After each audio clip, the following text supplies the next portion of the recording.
बच्चों, पिछले वीडियो में हम लोग पढ़े थे द्वंद्व समास और द्विगु समास के बारे में। ठीक है, आज का वीडियो हम लोग शुरू करेंगे अव्ययी भाव समास से। ठीक है, आज का वीडियो हम लोग शुरू करेंगे अव्ययी भाव समास से।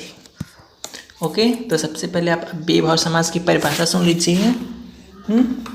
तो जिस समास का पहला पद अव्यय होता है उसे अव्ययी भाव समास कहते हैं। ठीक है, एक सबसे इम्पॉर्टेंट बात और इसकी है कि इसका प्रयोग वाक्य में क्रिया विशेषण के रूप में होता है। ठीक है, चलिए अब इसको पहचानेंगे कैसे कि इसमें अव्ययी भाव समास है। तो यदि किसी शब्द में शब्द का पहला भाग अनु, आ, प्रति, भर, यथा, हर, सु, हाँ, इस टाइप से अगर आपको दिखे तो आप कहेंगे यहाँ पर क्या है, अव्ययी भाव समास है। ठीक है, जैसे यहाँ पर मैं आपको कुछ समासिक पद और उसका विग्रह करके बताता हूँ। समासिक पद कैसे पहचानेंगे कि अव्यय है, तो ध्यान से देखिए। जैसे मैं यहाँ पर दो शब्द लेता हूँ, पहले प्रतिदिन और दूसरा शब्द है प्रतिकूल। ठीक है, चलिए तो क्या है, प्रतिदिन और प्रतिकूल। तो यहाँ पर देख सकते हैं कि दिन एक शब्द है जिसमें प्रति अव्यय के रूप में जोड़कर पूरा एक शब्द बना दिया है, प्रतिदिन। ठीक है, तो प्रतिदिन में क्या हुआ, अव्ययी भाव समास हुआ। ठीक है, इसी प्रकार से कुल एक शब्द होता है और इसमें प्रति अव्यय के रूप में जुड़कर एक नया शब्द क्या बना दिया है, प्रतिकूल। ठीक है, अब इसका विग्रह कैसे करते हैं ये बात देखिए।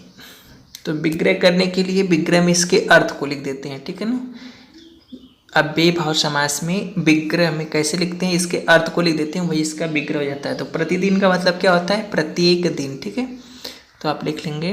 प्रतिकूल का मतलब प्रतिकूल, उल्टा या विपरीत या विरुद्ध। हाँ, तो इसका अर्थ आप लिख देंगे इच्छा के विरुद्ध। तो ये इसका क्या हो जाएगा, विग्रह हो जाएगा।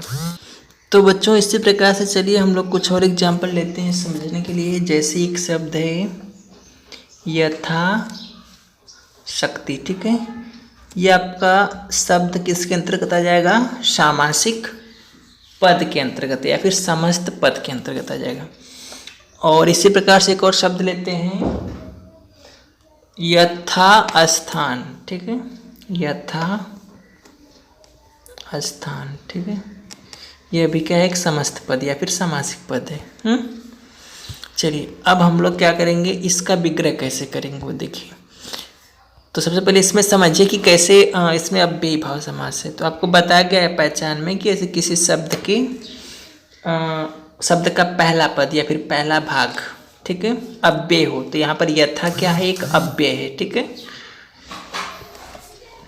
उसके बाद वह अव्यय क्या है, किसी एक शब्द में जुड़कर मिलकर एक पूरा नया शब्द बना दिया है। इस प्रकार से इसमें क्या है, अव्ययी भाव समास है। तो बस आप क्या करेंगे, अव्यय आप देख लिए यथा, तो आप बता देंगे क्या है, अव्ययी भाव समास है। इसी तरह का पहले वाले में क्या था कि अव्यय आप देख लिए प्रति, तो बता दिए क्या कि अव्ययी भाव समास है। ठीक है, तो विग्रह में क्या करेंगे, आपको बताया गया कि अव्ययी भाव समास में विग्रह करते समय इसके अर्थ को ही लिख देते हैं और वही उसका क्या हो जाता है, विग्रह हो जाता है। ठीक है, तो चलिए यथा शक्ति मतलब कि शक्ति के अनुसार। ठीक है, यथा स्थान, स्थान के अनुसार। इसी प्रकार से अगर मैं एक और एग्जाम्पल लूँ, जैसे है यथा संभव। तो इसका क्या अर्थ होगा, यथा तो आप देख लिए कि क्या है, अव्यय है, फटाफट बता दिए, अव्ययी भाव समास। लेकिन इसका जो अर्थ होगा वही इसका विग्रह होगा। तो इसका अर्थ क्या होगा, इसका विग्रह क्या होगा, तो यथा संभव मतलब जैसा संभव हो। ठीक है, ये इसका विग्रह में लिख देंगे। तो इसी प्रकार से आप देख सकते हैं अनुरूप। ठीक, अनुरूप एक क्या है, समस्त पद है, एक शब्द है। और इसमें देखने के बाद आपको स्पष्ट होगा कि रूप एक शब्द है जिसमें अनु आकर जुड़ा हुआ है, तो एक नया शब्द बना है अनुरूप। ठीक है, यहाँ पर अनु किस रूप में आकर जुड़ा हुआ है, तो अव्यय के रूप में जुड़ा हुआ है। ठीक है, तो अव्यय के रूप में जुड़ा हुआ तो आप कह सकते हैं अव्यय भाव समास। ठीक, अव्यय क्या होता है पता है? अव्यय वह होता है, वह शब्द होता है जो किसी भी परिस्थिति में अपना रूप नहीं बदलता है। ठीक है, उसे अव्यय कहते हैं। आप ये भी कह सकते हैं, यहाँ पर अपने समझने के लिए केवल कह सकते हैं कि रूप एक शब्द है और उसमें उपसर्ग के रूप में अनु जुड़ा हुआ है। ठीक है, तो जहाँ पर उपसर्ग के रूप में देखिए वहाँ पर क्या अव्यय भाव समास, लेकिन वास्तव में आप उपसर्ग नहीं बोलेंगे, वास्तव में क्या होता है अव्यय होता है। ठीक है, तो किसी मूल शब्द में यदि अव्यय के रूप में कोई शब्दांश या फिर शब्द जुड़ा हुआ है और जुड़कर एक नया शब्द बना रहा है तो वहाँ पर क्या होगा, अव्यय भाव समास होगा।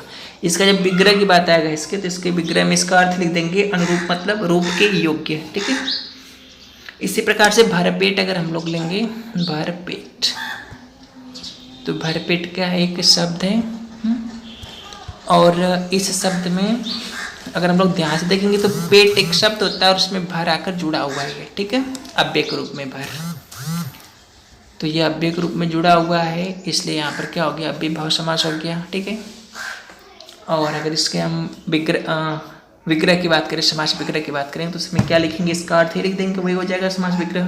तो भर पेट का क्या हो सकता है अर्थ, पेट भर के। ठीक है, चलिए कुछ और अगर हम लोग स्पेशल एग्जाम्पल की बात करें तो हाथों हाथ। ठीक है, ये क्या है, अव्यय भाव के कुछ स्पेशल एग्जाम्पल हैं। धीरे धीरे, ठीक है, चलिए इन दोनों में क्या है, अव्यय भाव समास है। कैसे है, ये तो भाई सबसे अलग हो गया। तो एक और पहचान है अव्यय भाव में कि बीच में योजक चिन्ह होना चाहिए और ये दोनों शब्द एक ही होने चाहिए। ठीक है, विपरीत नहीं होने चाहिए, समानार्थी होने चाहिए। अगर ये दोनों शब्द विपरीत हो गया योजक चिन्ह के साथ तो वहाँ हो जाएगा द्वंद्व समास। ठीक है, लेकिन योजक चिन्ह के साथ अगर समानार्थी शब्द हैं, हाँ, एक जैसे शब्द हैं, तो वहाँ पर क्या होगा, अव्यय भाव समास होगा। ठीक है, ये तो आप समझ गए, लेकिन बात रही कि इसका विग्रह कैसे करेंगे, तो हाथों हाथ का अर्थ क्या होगा, हाथ ही हाथ में। ठीक है, इसका विग्रह लिख देंगे। धीरे धीरे का विग्रह क्या होगा, धीरे ही धीरे। ठीक, ऐसा आप इसका विग्रह कर लेंगे। ठीक है, तो अगले वीडियो में हम लोग पढ़ेंगे अगला समास।